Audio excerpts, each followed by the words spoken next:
Good morning, everyone. Welcome to the Daily Drop-In Morning Show, where the Teach Better team is live every single morning, Monday through Friday at 7 a.m. Eastern. We are currently streaming on Facebook, YouTube, Twitter, Twitch, and LinkedIn. And also a special shout out to those of you who are listening on the Teach Better Talk podcast. We have a ton in store for you. Guys, Taylor McCormick is in the house, who you may not know, but she is a very familiar face to our Teach Better team, and we are really excited to introduce her to our community. We also have a good news story, some holidays, because of course today is a big one. It is May the 4th.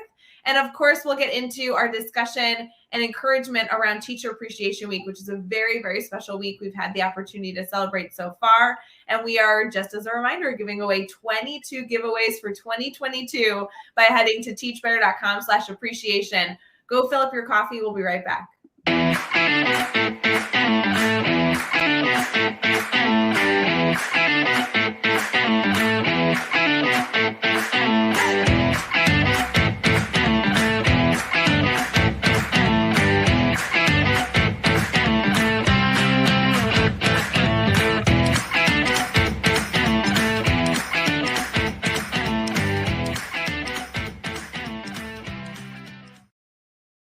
Good morning, everyone. Happy Wednesday, May the 4th. We have Taylor here with us. Taylor, how are you doing? Good. How are you doing? Good. I cannot tell you how I'm so biased in today's conversation because I am just excited to catch up with you, and we're just going to tag team it during the interview. So it's kind of nice. Right. It'll be wonderful. We already have comments coming in of people being excited that you were on the show. And of course, Elijah jumping in saying Happy Star Wars Day. It is Wednesday, May the 4th. So I can only assume this is our reminder to everybody. Go throw on a Star Wars shirt, get excited for the chaos of the day. But Taylor, as we get started, would you mind just telling us a little about yourself? If educators are popping in this morning and don't know you, aren't familiar with the work you do in education, give us an update. Awesome. So I had the pleasure of doing some clinical work under Rae. So that is how I got to know her. I was completely inspired by her. It was actually it was a funny story. I was supposed to be working with a different teacher, but something came up. And so my professor was like, hey, I'm going to put you with someone in 6th grade. I was like, all right. And that is honestly where I found my love for 6th grade. I teach 6th grade math in Plainfield, Illinois. So that's where I've been for a while. I taught 8th grade and 6th grade, and 6th grade is just, I love them. I have so much fun with them. And that's where I've been for the last 7 years. So Taylor, so we have so much to talk about, but Carrie on our team reached out to me last night and said, oh my gosh, how do you know Taylor McCormick? And I was like, I don't know how to describe it. We taught together. She was in my classroom for a period of time, 112 years ago. I was like, I have no idea when that was. When did you graduate? What's the deal? So I was at ISU from 2011 to 2015. So I was with you the winter of 2014, and then the spring of 2015 is then when I went home and student taught. So I was with you for that little clinical block spot. Yes. And I had no idea you were in Plainfield, and we're right next to each other. I'm over in Naperville now. Oh, okay. Yeah, that is super close. So wait, so you're not in Bloomington anymore. Okay. I'm not. I just moved. It's been almost a year. I moved in June of last year. So it's been a big change. But I'm like, Plainfield, I can almost see Plainfield out my office window. That's so funny. So yeah, well, and some of my students, even where I'm at in Plainfield, their home address is considered Naperville. So I'm on the north side of Plainfield. I'm very close. Oh my gosh. Yeah. So I'm on the south side of Naperville. So we are just in a perfect setup here. I love this. So you're teaching right now. I'm sorry. I think you mentioned it, but what year of teaching is this for you? This is year 7, which is insane. I don't know how it's my students all tell me what year they were born. I'm like, oh my God, you guys stay the same age, but I just get older and older and older. No, it's the opposite. The students are getting older and older. You look the same, have the same energy. You haven't changed a bit. That's just what it is. So when you were getting into the education space, obviously there were a lot of educators that inspired you. I'd love to get into why you decided to even get into education in the first place. Obviously, then to have a lot of clinical opportunities and student teaching opportunities throughout your time until you graduated. But why Illinois State? Why did you become a teacher? So Illinois, I had two older sisters that went to Illinois State. And as much as I was like, oh, I could totally go anywhere. Like, let's be real. I wanted to go where I would know some of my family. And I always kind of wanted to be a teacher. It was either be a teacher or be a dolphin trainer, and teacher was more attainable for me. So that was where I went with it. And then Illinois State is just the best teaching school in Illinois. And it's always what I would hear. So I was in between kind of Illinois State and Eastern, but knowing Illinois State was my goal. And so then when I got in there, it was kind of like I knew that's where I wanted to go. Love it. It's so powerful.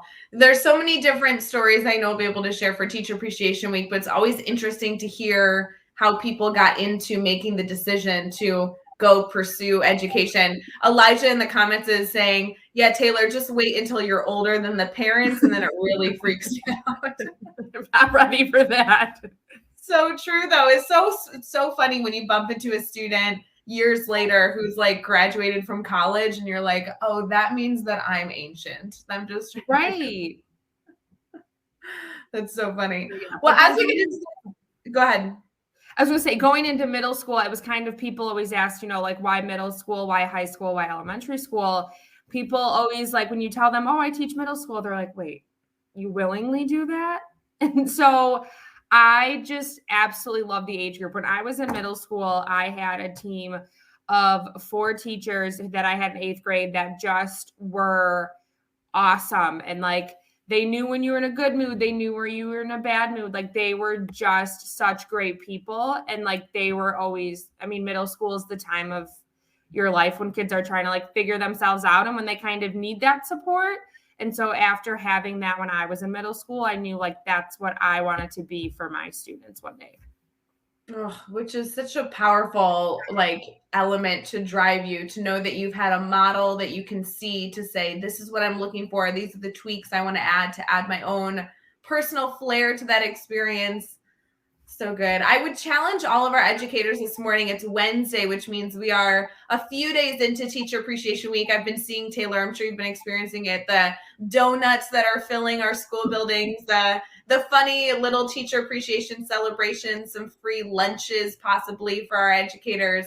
And it's, I think, important that as we continue through this week, kind of remembering where we came from, not only why we go to work every day, but why we chose to even pursue this career. I think sometimes for educators, they're different. A lot of educators I speak to say, oh, I'm in education because I love the kids, but that may not have been the why that caused you to want to go into education. So kind of like that perspective, I think, is so powerful as we head into Teacher Appreciation Week. Mm-hmm. Something we do every single morning is document a moment of gratitude. So as we're getting started, Taylor, if you don't mind, we have an app that we use. It's called Happy Feed, and we document every single morning something that we're really appreciative for, something that we are grateful for. And what I like about this app, for those of you who are interested, it's a free app, and it allows you to go revisit these memories in a few different creative ways, which is what I like. So it's kind of like a good documentation to be able to celebrate not only what we're currently grateful for, but being reminded of what we've been grateful for in the past. If I was to ask you bright and early this morning, something that you are appreciative of or grateful for, what would you like to submit for our daily drop-in show? Okay. So I'll have do a personal and professional one. Okay. Personally, what I'm grateful for are my niece and nephew. All I ever wanted to be in life was an aunt, and my sisters blessed me with the most perfect niece and nephew. Professionally, so yesterday our 7th grade boys volleyball coach was out sick, and so I was asked to step in, and someone that's not very much a volleyball coach. The big joke is I was like, all right, guys, don't let the balloon hit the ground. But I had so much fun with it. The kids were great. It was good to reconnect with old students. It was awesome. Okay, anything with a balloon, I feel like, is a good brain break opportunity for students. If anyone needs a reminder, like, go find a balloon and there's so many games you could do with that. Right. It was so funny. I was like, yeah, don't let the balloon touch the ground, and it's hot potato. Come on, we got this. And they were all like, oh my God. So what are the directions you give? Because I know that so many of us have done this game, but okay, so you get handed a balloon, you blow it up, you tie it. What's the directions in getting the kids started? Yeah, just don't let it touch the ground. I kind of give them the littlest direction and then, all right, run with it. Don't let it hit the ground too quick. You can't hold it, right? Like you can't just like, you gotta be popping right. You got it. So that's what I was telling the kids with the volleyball. I'm like, you can't catch it and then throw it. You got to just keep running with it. You got to just bump, set, spike, the foundations.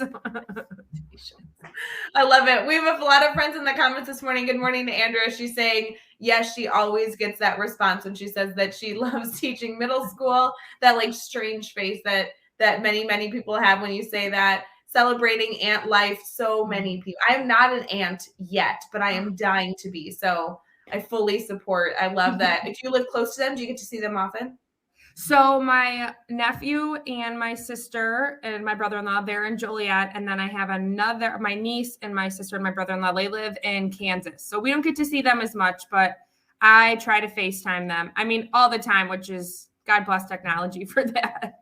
That's amazing. So powerful. Taylor, I want to keep getting into your experience in education, not only over the last few years, but as you got started in your career. And I'm sure you have big goals and aspirations coming up here. But before we do that, we're going to do some good news. We're going to do some goofy holidays for today. So we'll be right back for that.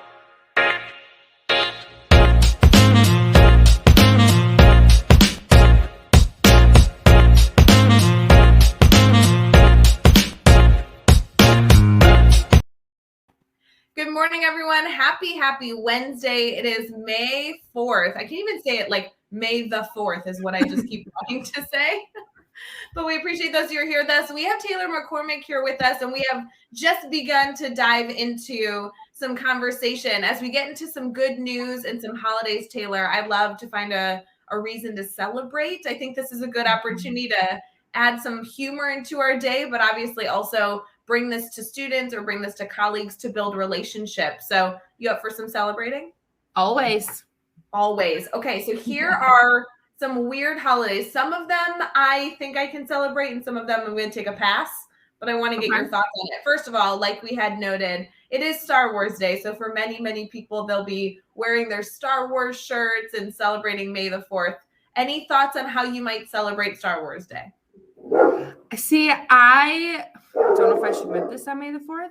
I haven't seen the Star Wars. However, one of my really good friends, her and her husband are huge Star Wars fans. So anytime that there's like Star Wars or like superhero things coming up, I usually just ask them for ideas on like something fun I can do. And then they just give me ideas. Perfect. So like you'll celebrate kind of like through the transitive property, like they'll celebrate. So therefore you'll kind of celebrate. Right. Exactly. Pull some math into it. Transitive property, we get it all going. I love it. It's also National Candied Orange Peel Day, which I don't think I've ever had a candied orange peel, and it doesn't sound appealing. Maybe I'm wrong. No, I mean, I guess like I'm trying to think, are those like the jelly orange slices? Because that's like what I'm envisioning. That would be delicious. I'll eat those. This is literally an orange peel that is candied, which it's interesting. I don't know that I've ever heard of that before.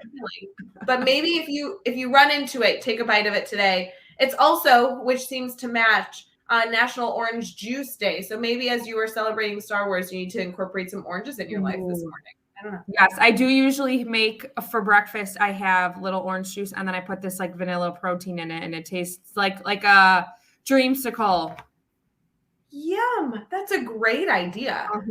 It's pretty delicious.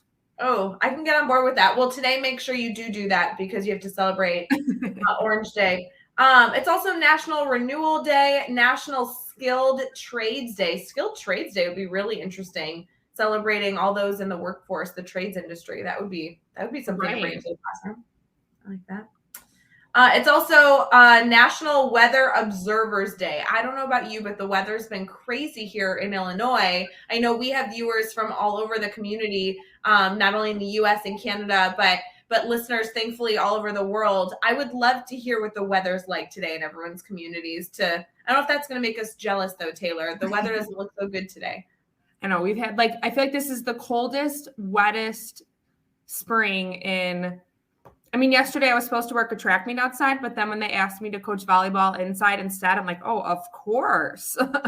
Yes, because it was like rainy and chilly. So if you're in the comments this morning, give us a little degree. What's the weather today for you, or even just the weather right now? I can give you an update. If you're in the Chicagoland area, it is gloomy and cold. It's like 40 degrees and gray. Right. Yeah, that's really all there is to it. Really all there is to it. Last but not least, two people that are celebrating today. One of them I know, and the other makes me sound old because I don't know who this is, but one of them who I am a fan of, Audrey Hepburn. It's a World Audrey Hepburn Day. Love a good Audrey Hepburn movie. And then it's also Noah Beck Day, who's a TikTok star. So, all right. It's interesting, Taylor, when you had mentioned kind of the jobs that you could have pursued, right? It was either education or I think you said being a dolphin trainer. Is that what you wanted to do? That was my other aspiration. It's funny because here on the show, there seems to be these moments of coincidences because, somebody will mention something and it will align to our good news article or a specific holiday that day. I don't know how the stars aligned perfectly, but our good news story today has to do with dolphins. So I feel like it's very fitting for you. That's awesome. So as you are thinking through, I love all the comments of the weather. We're going to have to go through the weather all over the world here in a second with the comments. So make sure if you haven't added your weather into the comments, you do so because apparently we're about to do a weather update. But for a good news story, I think this would be so good to bring into the classroom. So this is just my opinion. This was just published within the last 2 months. And the headline says, "Clever dolphins helped rescuers find a drowning man lost in the ocean." So as you go through the article, it talks about how there was a man that was out in a boat that capsized, and he was truly lost in the middle of the ocean needing to be rescued. There were 3 dolphins that actually led rescuers to finding this man in the ocean. They said it took hours, but this article is going into how intelligent dolphins are and how not only did the dolphins identify the man in distress, but then also helped lead rescuers to the man's body. He did survive. He's been in the hospital for quite some time, but is still alive. And they claim that he will be leaving the hospital here in just a few days with his life saved by 3 dolphins. That's awesome. See? Dolphins are great. Dolphins are fun animals. Yes. So I think just special shout out. I'm not sure how we can celebrate May the 4th Dolphin Day, but hey, a good opportunity. I feel like a good news article you can bring into the classroom either as to foster discussions or even build relationships in the teacher's lounge, a fun fact. I don't know. Right. Tell me a little bit about your experience when you obviously started at the school that you're at now. Was it tricky to build relationships with a brand new community? How did you get started with that? So, great question. I actually started my career at Indian Trail Middle School, which is just another middle school in Plainfield. And we were in teams at that time. And so I obviously got very close with my team members, and I just loved it there. I loved the staff. I loved the students. I just jumped all in. It was a blast. And then after 3 years, enrollment had changed. So I had to be moved to where I was now for that reason. And at the beginning, I was full disclosure, so upset. I cried because it was my school was my family, my people. I was with them all the time. But so I moved to my school I'm at now, and they were super awesome. I remember the 8th grade language arts teacher, shout out Mrs. Thomas. She totally welcomed me and introduced me to everybody. And the PE department, Mr. Osterreich, Mr. Van Duzer, Mr. Scott, they always were how's it going? Checking in on me. And so I really felt like I was welcomed with open arms. And so I know that I was very grateful for that because I know that's not always the case in other buildings or professions, but I felt welcomed, and that made the transition so much easier. Well, and I can only imagine that you being so thankful for the community, just truly being so eager to get to know you and welcome you into this new atmosphere, that you then acknowledge the importance of you needing to turn around and do that for all the new staff that I'm sure have come in since that time to make sure that people feel welcomed into that community. Absolutely. So good. Andrea's commenting a little sneak peek. Andrea, I think your comment's a spoiler here, but we'll just talk about it anyway. There's a new course coming out in our Teach Better Academy this summer around building relationships with colleagues, kind of like the struggle of entering into any new community and needing to build those relationships. And even when you're welcomed with open arms, it's intimidating to walk in and have 50 new faces that you need to meet at a staff level, much less even getting to know your students. So kind of a spoiler there of some good courses coming out in our academy. Before we transition here, Taylor, I think we need to do a weather update because there's a lot of comments here. All right. So, okay, looks like we just have to hold on until next week here in the Midwest, at least. 70s and 80s apparently are coming next week. So I'm going to keep my fingers crossed on that. I'm not feeling too Erin is over in Michigan. She sits in the 40s right now. That's not great. I feel like there's some good fall, fashion that we can wear with 40 degrees, but I'm just not ready for it yet. Lori's commenting that today will be a high of 60s, but next week she's excited for 80s where she lives in Ohio. So see, lots of good weather. I love this. Taylor, we're going to get into some discussion around Teacher Appreciation Week and also taking questions from our community if we have them as we enter into our brainstorm bank. So we'll be right back.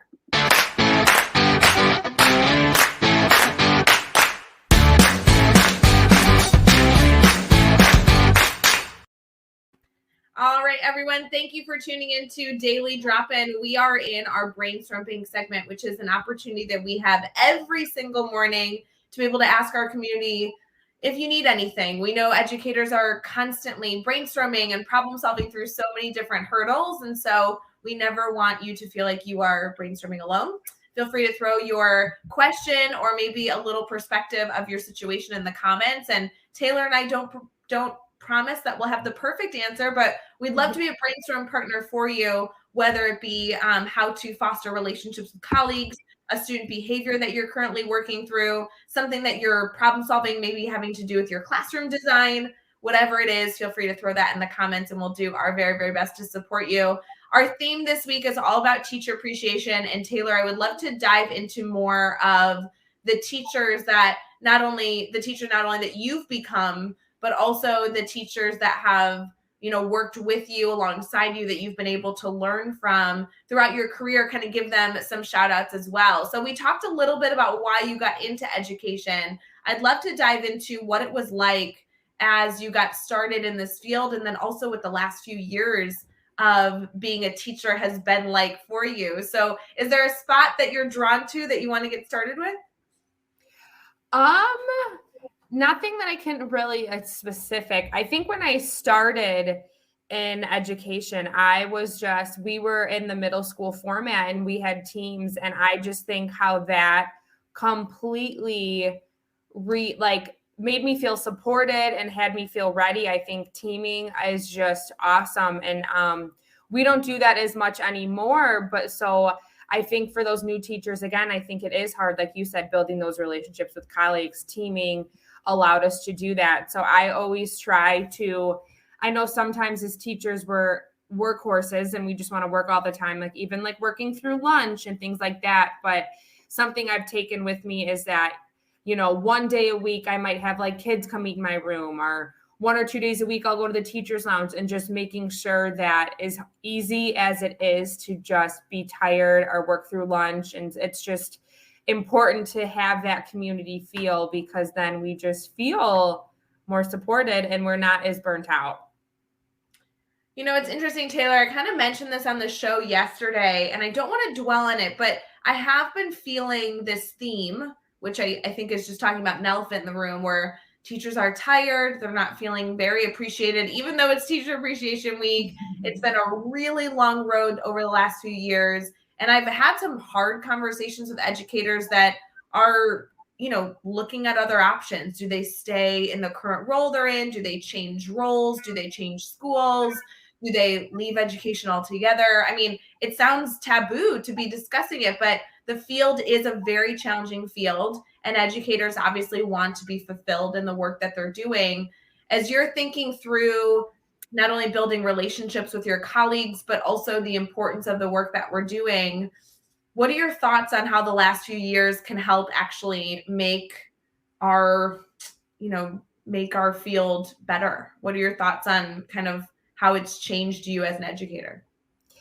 I think that if I go back to March 2020, which is terrifying to think about, luckily I supervised the 8th grade DC trip, and we literally got back, and like 2 weeks later, the world shut down. So I'm like so happy we were able to get that trip in for those students. But I think if anything, I mean, we were going from in the classroom, not really on technology, to then getting these computers. And I think it just showed that teachers, we are so resilient, and we can be given, I mean, literally a day's notice. Oh, let me change things up. And I think we're so used to making decisions and making changes within the classroom. And the thought of teaching online was a little scary, but I mean, throw something at us and we're just going to make it work. And that's just how strong teachers are. And that's sometimes we have to remind ourselves of that.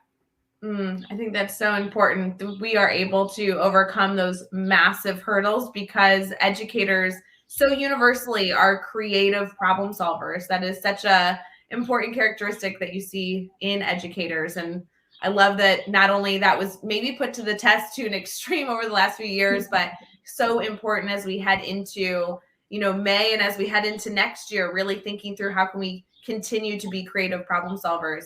Obviously, we met very early in your career. You were an incredible educator to work with. I loved having you in my classroom, even though it does feel like 120 years ago. What has developed in terms of like your passions in education? What have you found your strengths to be? What areas have really sparked your interest that you've learned more about? Kind of how did that go for you, not only as a student in other classrooms, but now having your own classroom and can I call you a veteran teacher? I mean, you're almost a decade in. No, you can't. You're an expert. I kind of pride myself on being good at connecting with the kids. I heard a quote a couple years ago, that kind of stuck with me, that the kids don't care how much you know until they know how much you care. And I think that is so important because, and I always stress to my students, like, you guys have stuff going on outside of school just as often as I do. And I think it's important for them to know, like, yeah, we might have a math quiz or something, and you might have had an awful night the night before. Just make sure that you like communicate that with me. And I think in our building, there's not as many sports opportunities as there is for 7th and 8th grade with 6th grade.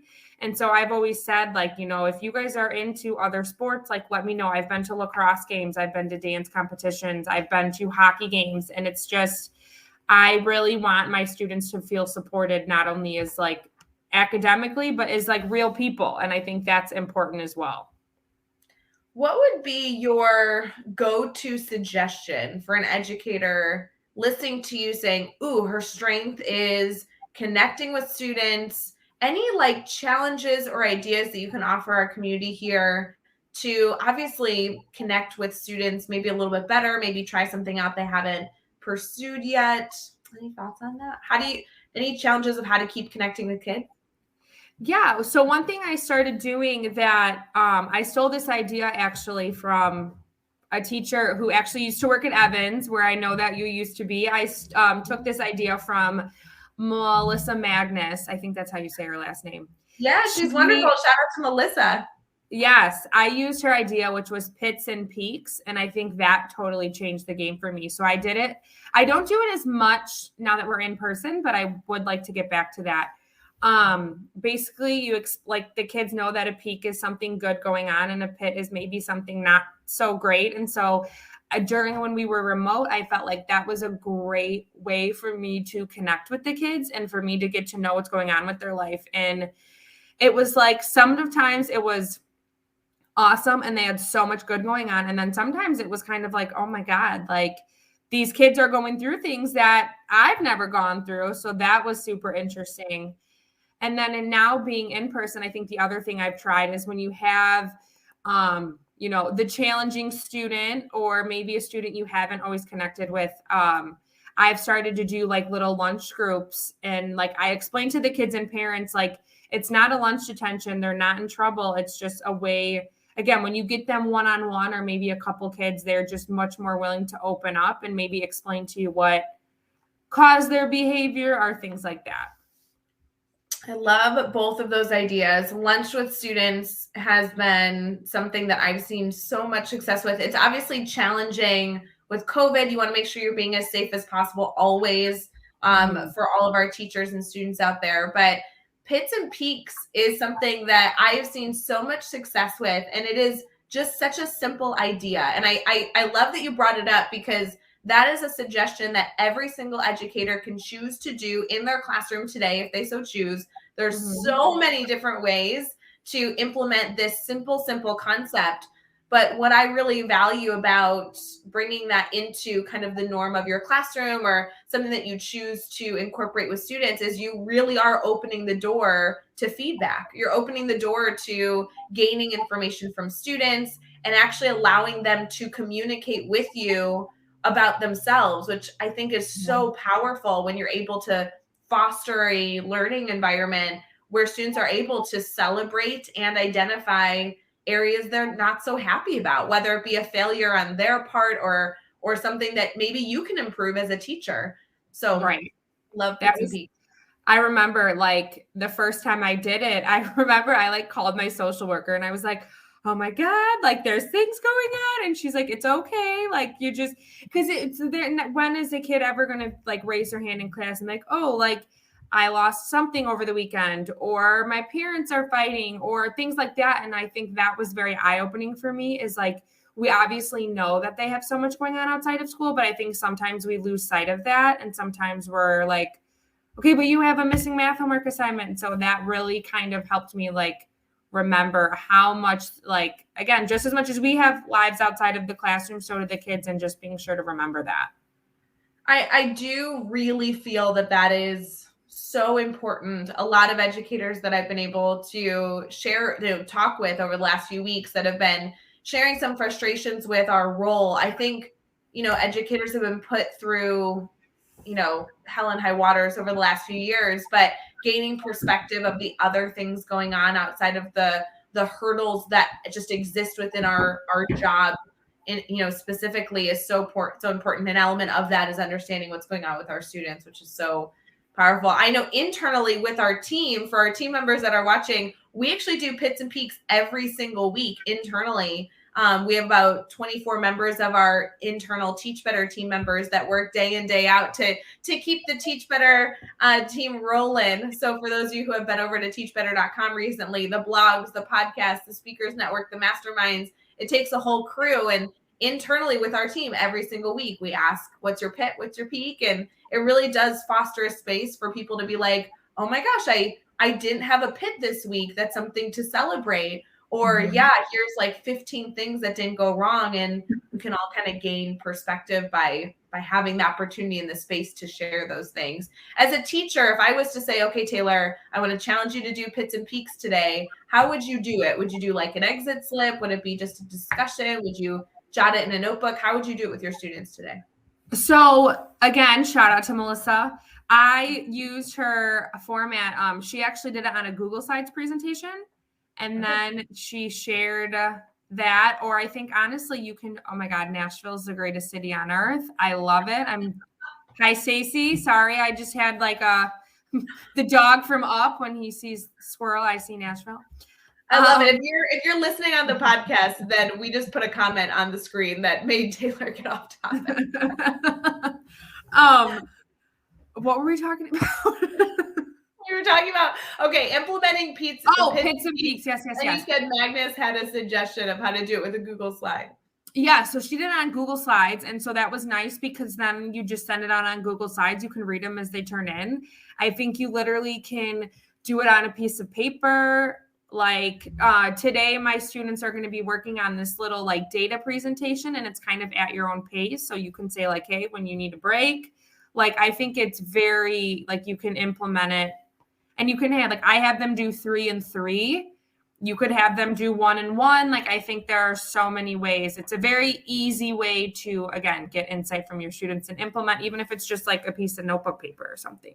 Right. I was just thinking that, like, tear a half sheet of paper or index card, pass it out even as an exit slip as they're getting started with their learning for the day, or even as they're leaving your classroom. Maybe they're reflecting on how their work session. I know a lot of our community here does student goal setting and reflection just at the end of the day, depending on the type of class they facilitate. So again, it's more about opening the door, because you're going to get a lot of notes that have, the basics on there of, oh, my peak was I got to see my friends this morning, or, oh, my pit was my alarm went off too early. And those are good things to know. But you're right. When students are able to open up and be a little vulnerable and say, hey, I'm really struggling with something that's really impacting me, we are better teachers for it. So important.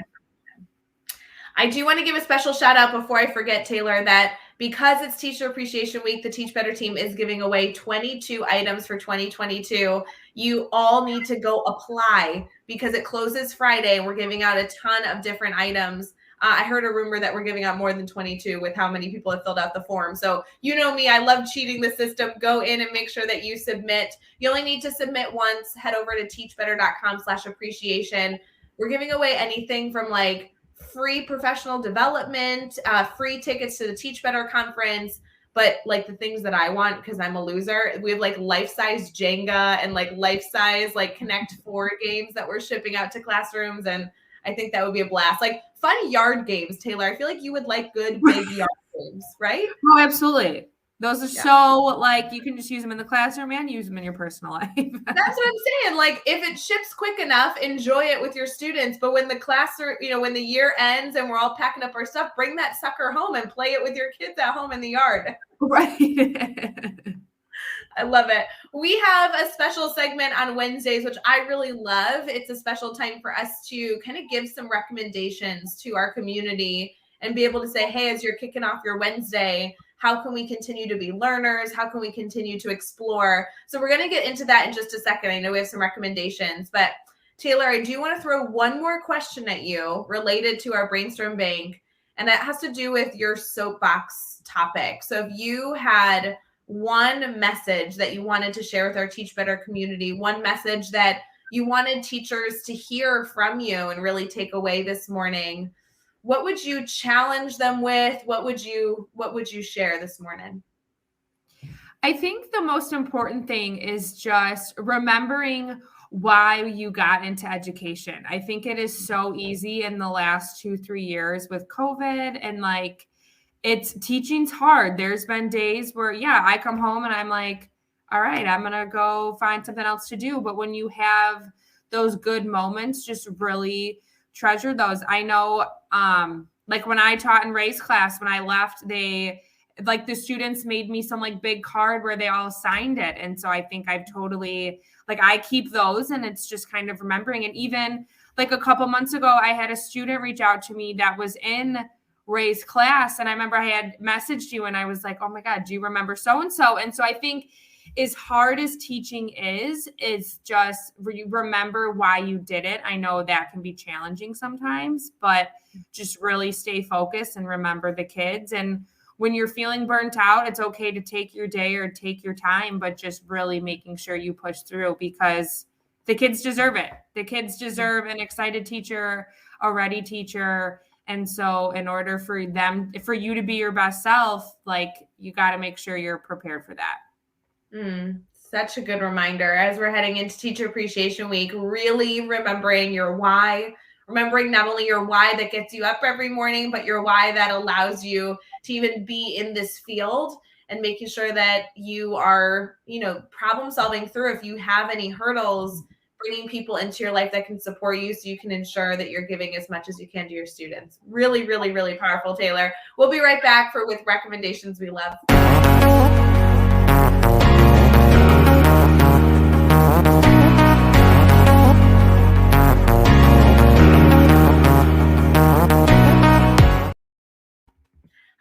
friends. It is Wednesday, May the 4th, and we really appreciate you sticking with us here on the Daily Drop-In Morning Show. If you are just tuning in now, you got to head back to the show because we did just share so much good details, so many good challenges and pieces of information. But of course, before we wrap up, we want to give you some recommendations we love, which is a segment we love to do on Wednesdays.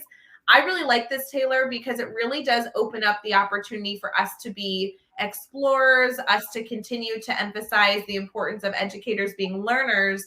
And I know you as an educator have had so many different resources and people that have supported you in the work that you're doing. And if we can bring that new perspective to somebody in our community, then hey, that's wonderful. So I know when we were talking off the show, you had a recommendation for a book that you really loved. Would you share a little bit about that? Yes, of course. So those of you that teach in Illinois, back in December, I went to this conference. It was called the Raising Student Achievements Conference, or the RSAC. And there was one of the keynote speakers the first day. His name was Chase Melky, and he is a teacher and speaker and just all the things out in Michigan. And he wrote a book called The Burnout Cure, like reinventing your love for teaching. And after seeing him speak, I was like, oh, I have to get the book. I have to. So of course I went like right to the conference store, whatever, bought the book. And of course, and then a couple weeks later, actually, I still hadn't read it. And the Kane County ROE who put on the conference did a book study with the book. And so I felt like that was the perfect way for me to dive into it because I felt like and it is just, I loved it. It is a very quick read. It just kind of reminds you, it just gives you like ideas and like, again, everything they're telling you, you probably already know, but hearing it and hearing those ideas, like if you're feeling this way, maybe try this. If you're feeling this way, maybe try that. And I felt like I've recommended it to like everybody. I had one of my friends buy it. I've like told my principal about it. And I just think that everybody, if you're feeling burnt out, this is like the perfect way to just re-inspire yourself and remember why you got into this profession. Give us that title again so educators can go search on Amazon to go pick it up. Yes, it is called The Burnout Cure by Chase Melky. His last name is Mielke. Wonderful. Now, I always love a good, read. I typically listen to podcasts, but every so often when there's a really good book out there, you definitely got to go pick that up, which I always know that there's literally so many resources, but a book study is my favorite way. If I have to read a book, I want to do it via a book study. Right. And I felt like, again, it really made sure I was reading the book. I was like talking about it. I was getting other people's perspective. I felt like it was really a perfect way for me. So good. I'm excited to hear if anybody in our community is looking to pick that book up and start a book study. I know our Teach Better community does book studies all the time. I know our ambassador community does book studies quite frequently that are exclusive to that crew. But if anyone here is listening, they want to pick up the book and do a book study, whether you're listening live with us now or catching this later on the podcast, please feel free to reach out. We have so many different members of our community that we love to connect to have those valuable moments. A book study is a great way to get involved. So if any of you go pursue that, keep us updated. We'll get a little crew together. It's a great recommendation. Taylor, I know that there's been so much discussion so far, and you have a full day ahead of you with students. Before we head out, I'd love for our community to be able to connect with you. Is there a way that our community can get connected to you to continue this conversation if they have questions or want to continue to learn about the work that you're doing? Of course. So I do have a teacher Twitter. It's just long, so that's why I couldn't put it in my little handle. It is at Miss McCormick HG. So MS and then my last name, MCCORMICK, just HG, because that's the school that I'm at. And so that would be, I know I was like very nervous to start a teacher Twitter because of course, like, as you know, 10, 15 years ago, it was like, never use social media. But I really have slowly started to, dip my toes in and use it a little bit. So that would be probably, I check it all the time. So that would be a good way to get a hold of me. I love it. I know so many educators love and always follow, but the importance of like direct messaging, like if you received a direct message, you would respond to it, right? So we can encourage our community. Go reach out. Not only follow somebody on Twitter, but direct message them, engage in a conversation. It's a great way to, again, foster those relationships even in a virtual environment. Mm-hmm. Thank you so much for waking up so early to be able to talk shop with us before your full day. It was awesome being able to obviously hear about the work that you're doing just to catch up, but I really appreciate the little tips and tricks we were able to share to get people all set for Wednesday, May the 4th. Right. So good. For everyone else, do not forget Wednesday. It is a full day today here on the Teach Better community. You need to make sure you submit to win the 22 items for 2022 over at teachbetter.com/appreciation. We have brain break today later this afternoon. So after you get through a full workday, make sure you grab an adult beverage and tune in for that fun. I assume Dr. Dave Schmidt's live this afternoon, but I'm not quite sure. So definitely tune in at 5 o'clock Eastern, 4 o'clock Central for brain break. And then maybe the most exciting, which I know is silly to say because we just had a great conversation, but Mickey Smith Jr. is going to be live with Katie Miglin later this afternoon. So lots of good things in store for you all to engage with our Teach Better family. Taylor, again, thank you so much for coming live with us, and I hope you have a wonderful day. Thank you. You too. Bye, friends.